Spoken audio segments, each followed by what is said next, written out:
রমজানের সেই বিকেলটা অন্য দিনের মতো ছিল না। বাতাস ছিল গরম, রাস্তায় ধুলো উড়ছিল, আর সূর্যটা ধীরে ধীরে নিচে নামছিল। দিনের আলো কমছিল, কিন্তু শরীরের ভেতরের ক্লান্তি বাড়ছিল। সকাল থেকে কিছু খাওয়া হয়নি, পানি ছোঁয়া হয়নি। গলাটা শুকিয়ে যাচ্ছিল, ঠোঁট ফেটে আসছিল। হাঁটতে গেলে পা দুটো ভারী লাগছিল, যেন শরীর আর কথা শুনতে চাইছে না। রাস্তার ধারে একটা পুরনো গাছের নিচে সে এসে বসল। ছায়াটা খুব বেশি ঠান্ডা নয়, তবু রোদ থেকে একটু বাঁচায়। চোখ দুটো আধবোজা হয়ে এল। চারপাশে মানুষের যাতায়াত। কেউ বাজার থেকে ফিরছে, কারো হাতে ফলের ব্যাগ, কারো হাতে শরবত। হাসি, কথা, তাড়াহুড়ো, সব মিলিয়ে চারদিক ভরা। সে চুপচাপ সব দেখছিল। কেউ তাকে দেখছিল না। দেখার মতো কিছু তার ছিল না। জামাটা বহুদিনের পুরনো, রং উঠে গেছে। জুতোর তলা খজে গেছে। তবু সে বসেছিল, নীরবে। সময়টা ধীরে ধীরে এগোচ্ছিল, কিন্তু তার কাছে প্রতিটা মিনিট যেন অনেক ভারী। সে উঠে দাঁড়াল। পা দুটো কাঁপল।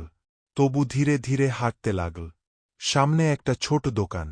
খুব সাধারণ দোকান, কাঠের তাক, পুরনো ফ্রিজ। ফ্রিজের ভেতরে সারি সারি পানির বোতল। ঠান্ডায় বোতলের গায়ে জমে থাকা পানির ফোঁটা আলোয় ঝিলমিল করছে। তার চোখ আটকে গেল। মনে হল শুধু এক চুমুক, একটুখানি। এই শুকনো গলা, এই জ্বালা, সব শেষ হয়ে যাবে। দোকানের ভেতরে কেউ নেই। আশপাশে সবাই ব্যস্ত। কেউ কিছু দেখবে না। সে এক পা এগিয়ে গেল। হাতটা অজান্তেই উঠল। ঠিক তখনই সে থেমে গেল। হাতটা কিছুক্ষণ বাতাসে ঝুলে থাকল। বুকের ভেতর কেমন একটা চাপ অনুভব হল। সে ধীরে ধীরে হাতটা নামিয়ে নিল। আর একবারও তাকাল না বোতলের দিকে। ঘুরে দাঁড়াল। ধীরে ধীরে আবার রাস্তার ধারে এসে বসল।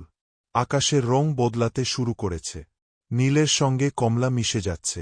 দূরে কোথাও পাখিরা উড়ে যাচ্ছে দোলে দোলে। হালকা বাতাস বয়ে গেল।